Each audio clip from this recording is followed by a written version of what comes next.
नमस्कार दर्शक मित्रों, मैं हूं आपके साथ अंजनी नीलेश ठक्कर। तो आज बात करेंगे वैदिक पंचांग के बारे में। वैदिक पंचांग दिनांक 18 फरवरी 2023, दिन शनिवार, विक्रम संवत 2079, शक संवत 1944, आयन उत्तरायण, ऋतु शिशिर ऋतु, मास फाल्गुन मास, गुजरात एवं महाराष्ट्र के अनुसार माघ मास, पक्ष कृष्ण, तिथि त्रयोदशी रात्रि 8:02 तक, तत्पश्चात चतुर्दशी, नक्षत्र उत्तराषाढ़ शाम 5:42 तक, तत्पश्चात श्रवण, योग व्यतिपात शाम 7:36 तक, तत्पश्चात वरियान, राहु काल सुबह 10 बजे से सुबह 11:26 तक, सूर्योदय 7:08, सूर्यास्त 18:36, दिशा शूल पूर्व दिशा में, व्रत पर विवरण, शनि प्रदोष व्रत, महाशिवरात्रि व्रत, रात्रि जागरण, शिव पूजन, निशीत काल रात्रि 12:28 से 1:19 तक, प्रथम पहर शाम 6:36 से, द्वितीय रात्रि 9:45 से, तृतीय मध्य रात्रि 12:43 से, चतुर्थ 19 फरवरी प्रातः 4:02 से, पारना 19 फरवरी सूर्योदय के बाद करें। विशेष त्रयोदशी को बैंगन खाने से पुत्र का नाश होता है। ब्रह्मवेद पुराण ब्रह्मखंड।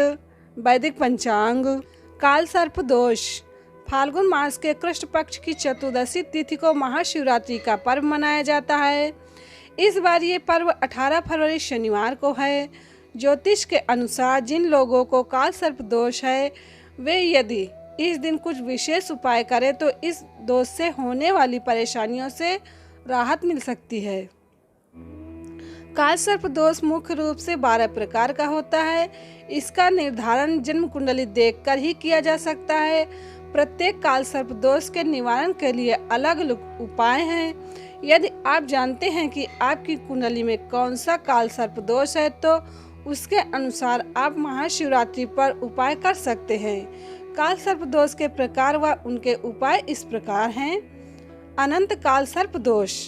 अनंत काल सर्प दोष होने पर शिवरात्रि पर 1 मुखी, 8 मुखी अथवा 9 मुखी रुद्राक्ष धारण करें। यदि इस दोष के कारण स्वास्थ्य ठीक नहीं रहता है तो महाशिवरात्रि पर रांगे मतलब एक धातु से बना सिक्का नदी में प्रवाहित करें।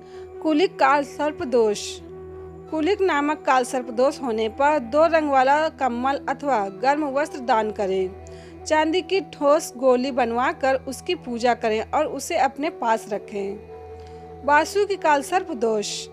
वासु की काल सर्प दोष होने पर रात को सोते समय सिरहाने पर थोड़ा बाजरा रखें और सुबह उठकर उसे पक्षियों को खिला दें। महाशिवरात्रि पर लाल धागे में 3, 8 या 9 मुखी रुद्राक्ष धारण करें। शंखपाल काल सर्प दोष। शंखपाल काल सर्प दोष के निवारण के लिए 400 ग्राम साबुत बादाम बहते जल में प्रवाहित करें। महाशिवरात्रि पर शिवलिंग का दूध से अभिषेक करें। पद्म काल सर्प दोष। पद्म काल सर्प दोष होने पर महाशिवरात्रि से प्रारंभ करते हुए 40 दिनों तक रोज सरस्वती चालीसा का पाठ करें। जरूरतमंदों को पीले वस्त्र का दान करें और तुलसी का पौधा लगाएं। महापद्म काल सर्प दोष। महापद्म काल सर्प दोष के निदान के लिए हनुमान मंदिर में जाकर सुंदरकांड का पाठ करें। महाशिवरात्रि पर गरीब असहायों को भोजन करवाकर दान दक्षिणा दें। तक्षक काल सर्प दोष। तक्षक काल सर्प योग के निवारण के लिए 11 नारियल बहते हुए जल में प्रवाहित करें। सफेद कपड़े और चावल का दान करें।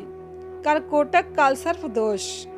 कर्कोटक काल सर्प योग होने पर बटुक भैरव के मंदिर में जाकर उन्हें दही गुड़ का भोग लगाएं और पूजा करें। महाशिवरात्रि पर शीशे के 8 टुकड़े नदी में प्रवाहित करें। शंखचूड़ काल सर्प दोष।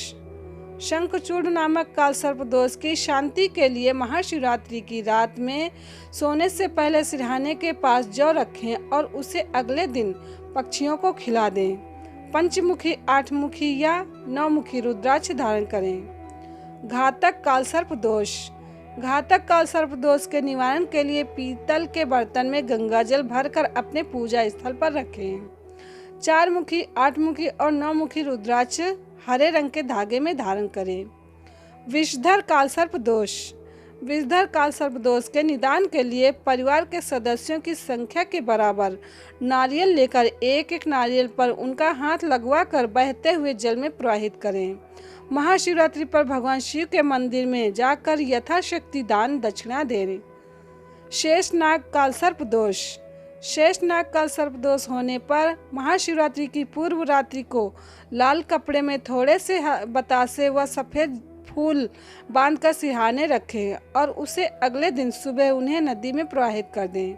महाशिवरात्रि पर गरीबों को दूध व अन्य सफ़ेद वस्तुओं का दान करें। वैदिक पंचांग। महाशिवरात्रि अर्धरात्रि की पूजा के लिए स्कंद पुराण में लिखा है कि फाल्गुन कृष्ण चतुर्दशी को निशिभ्रमन्ति भूतानि शक्तया शूलभ्रद यतः अतस्तस्यां चतुर्दश्यां सत्यां तत्पूजनम भवेत। अर्थात रात्रि के समय भूत प्रेत पिशाच शक्तियाँ और स्वयं शिवजी भ्रमण करते हैं, अतः उस समय इनका पूजन करने से मनुष्य के पाप दूर हो जाते हैं। शिव पुराण में आया है, कालो निशितो वै प्रोतो मध्य या मध्ययम निशि शिव पूजा विशेषण तत्काले अभीष्ट सिद्धदा एवं ज्ञात्वा नरा कुर्वन् यथोक्त फल भाग भवेत। अर्थात रात के 4 प्रहरों में से जो बीच के 2 प्रहर हैं उन्हें निशित काल कहा गया है। विशेषता उसी काल में की हुई भगवान शिव की पूजा अभीष्ट फल को देने वाली होती है। ऐसा जानकर कर्म करने वाला मनुष्य यथोक्त फल का भागी होता है। चतुर्दशी तिथि के स्वामी शिव हैं, अतः ज्योतिष शास्त्रों में इसे परम कल्याणकारी कहा गया है। वैसे तो शिवरात्रि हर महीने में आती है, परंतु फाल्गुन कृष्ण चतुर्दशी को महाशिवरात्रि कहा गया है। शिव रहस्य में कहा गया है, चतुर्दश्याम तु कृष्णायाम फाल्गुने शिव पूजनम तामपोष प्रयत्नेन विषयान परिवर्जयेत। शिवरात्रि व्रतम नाम सर्व पाप प्रणाशनम।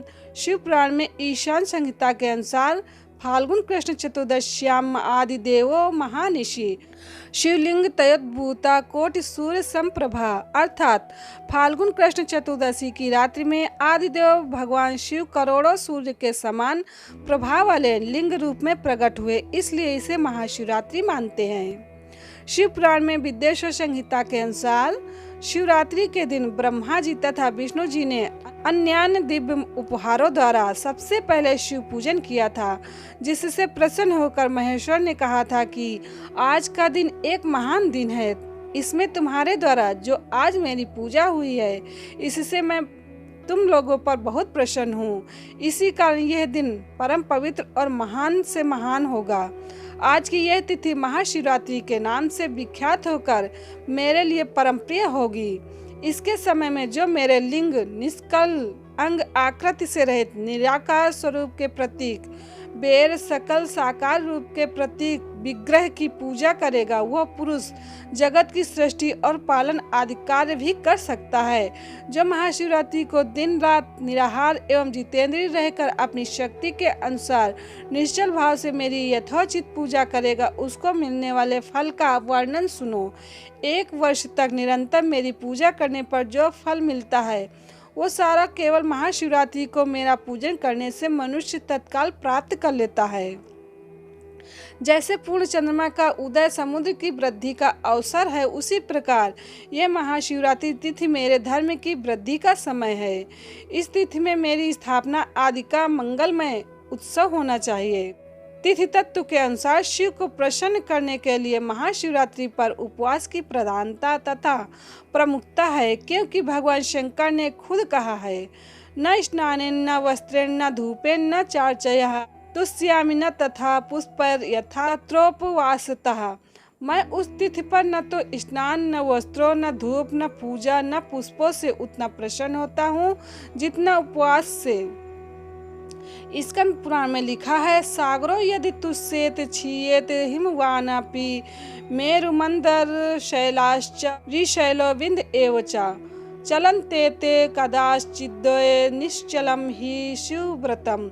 अर्थात चाहे सागर सूख जाएं, हिमालय भी क्षय को प्राप्त हो जाए, मंदर विंध्य आदि पर्वत भी विचलित हो जाएं, पर शिवव्रत कभी निष्फल नहीं हो सकता, इसका फल अवश्य ही मिलता है। स्कंद पुराण में आता है, परात् परम नास्ति शिवरात्रि परात् परम, न पूजयते भक्त एशम रुद्रम त्रिभुवनेश्वरम, चतुर्जन्म सहस्रेषु भ्रमते नात्र संशयः। शिवरात्रि व्रत परात् पर सर्वश्रेष्ठ है, इससे बढ़कर श्रेष्ठ कुछ भी नहीं है। जो जीव इस रात्रि में त्रिभुवनपति भगवान महादेव की भक्ति पूर्वक पूजा नहीं करता, वह अवश्य सहस्रों वर्षों तक जन्म चक्रों में घूमता रहता है।